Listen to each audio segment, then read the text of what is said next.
सोचिए, किसी भी देश को चलाने में सबसे बड़ा चैलेंज क्या होता है?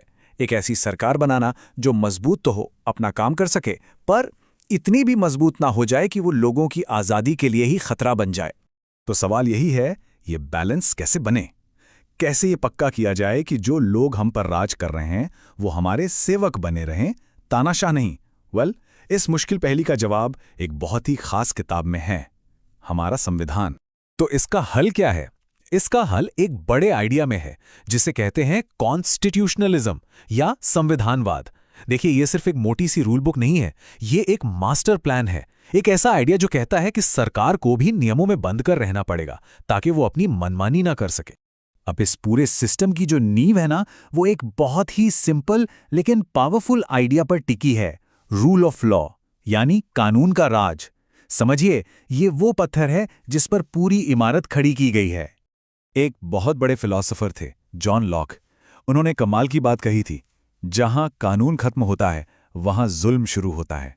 मतलब सीधा है, देश किसी एक इंसान की मर्जी से नहीं चलेगा, बल्कि उन कानूनों से चलेगा जो सबके लिए बराबर हैं। और यही आइडिया हमें तानाशाही से बचाता है। तो ये जो कानून का राज है, इसके दो मेन पिलर हैं। पहला, कानून सबसे ऊपर है। इसका मतलब है कि कोई भी, चाहे वो कितना ही पावरफुल क्यों ना हो, कानून से बड़ा नहीं है। और दूसरा, कानून के सामने सब बराबर हैं। मतलब कानून की नजर में हर नागरिक एक जैसा है, कोई छोटा बड़ा नहीं। लेकिन सवाल यह है कि क्या ये सब बातें सिर्फ कागज पर हैं? असलियत में क्या होता है?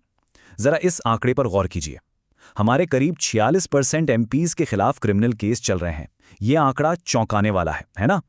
यह सोचने पर मजबूर करता है कि जब कानून बनाने वाले ही सवालों के घेरे में हों, तो फिर आम इंसान कानून पर कैसे भरोसा करेगा? तो फिर पावर को कंट्रोल में रखने के लिए संविधान और क्या करता है? वो एक और लेयर ऐड करता है, सेपरेशन ऑफ पावर्स, यानी शक्ति का बंटवारा। आइडिया यह है कि किसी एक के पास सारी ताकत ना आ जाए, इसलिए सरकार की पावर को 3 अलग-अलग हिस्सों में बांट दिया गया। तो संविधान ने यह पक्का किया कि सारी पावर एक जगह जमा ना हो, इसीलिए सरकार की ताकत को 3 अलग-अलग हिस्सों में बांट दिया गया। और सबसे मजेदार बात, ये तीनों हिस्से एक दूसरे पर नजर भी रखते हैं। ये 3 पिलर कौन से हैं? पहला, लेजिस्लेचर, यानी हमारी संसद, जिसका काम है कानून बनाना। दूसरा, एग्जीक्यूटिव, यानी सरकार, जो उन कानूनों को लागू करती हैं। और तीसरा, जुडिशरी, यानी हमारी अदालतें, जो ये देखती हैं कि कानून का मतलब क्या है और झगड़ों को सुलझाती हैं। लेकिन सोचिए, सिर्फ पावर बांट देना काफी है क्या? क्या होगा अगर इनमें से कोई एक हिस्सा अपनी हदें पार करने लगे? बस यहीं पर संविधान का एक और सेफ्टी नेट काम आता है, चेक्स एंड बैलेंसेस, यानी एक दूसरे पर लगाम और संतुलन। चेक्स एंड बैलेंसेस का मतलब यह है कि सरकार का हर हिस्सा दूसरे पर नजर रखता है। कोई भी अपनी लिमिट क्रॉस नहीं कर सकता। ये एक दूसरे को कंट्रोल में रखते हैं, जिससे ये पक्का होता है कि सारी पावर किसी एक के हाथ में ना जाए और सबकी जवाबदेही बनी रहे। और ये बैलेंस बनाने का काम कोई आसान नहीं है। ये एक लगातार चलने वाली खींचतान है। हम इसे आज भी अपने आसपास देखते हैं।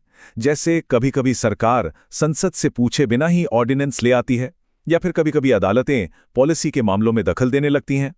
और यह भी होता है कि सरकार जजों की नियुक्ति में देर करती है, जिससे जुडिशरी के काम पर असर पड़ता है। तो अब तक हमने बात की सिस्टम के नियमों की, इसके स्ट्रक्चर की, लेकिन अब बात करते हैं इस सिस्टम की आत्मा की, इसकी फिलॉसफी की।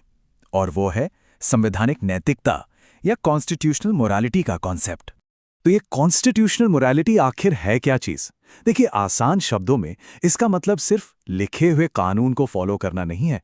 इसका मतलब है संविधान की आत्मा को, उसकी असल भावना को समझना और उसकी इज्जत करना। मतलब लिबर्टी, इक्वालिटी, डिग्निटी, यानी आज़ादी, बराबरी और हर इंसान का सम्मान। ये वैल्यूज किसी भी पॉपुलर सोच, राजनीति या धर्म से ऊपर हैं। और इस सोच ने हमारे समाज पर बहुत गहरा असर डाला है, पता है? जैसे नाज फाउंडेशन केस में कोर्ट ने एक इंसान की डिग्निटी को मेजॉरिटी की सोच से ऊपर रखा। सबरीमाला केस में फैसला आया कि धार्मिक परंपराएं भी बराबरी के संवैधानिक अधिकार के नीचे आती हैं। और नवतेज सिंह जौहर केस, जिसने समलैंगिकता को डीक्रिमिनलाइज किया, वो भी इसी संवैधानिक नैतिकता की एक बड़ी मिसाल है। तो कुल मिला के हमने क्या देखा? यही कि हमारा संविधान सिर्फ एक किताब नहीं है, ये एक जीता जागता बदलता हुआ सिस्टम है। ये rule of law, separation of powers और चेक्स एंड बैलेंसेस के जरिए उन लोगों पर शासन करने की एक लगातार कोशिश है जो हम पर शासन करते हैं। Doctor B.R. अंबेडकर ने एक बहुत बड़ी चेतावनी दी थी। उन्होंने कहा था कि अगर हम समाज में बराबरी नहीं लाते तो हमारी आज़ादी और लोकतंत्र, जिसे इतनी मेहनत से बनाया गया है, वो खतरे में पड़ जाएगा। ये बात हमें याद दिलाती है कि संविधान के सपनों को पूरा करने का काम कभी खत्म नहीं होता।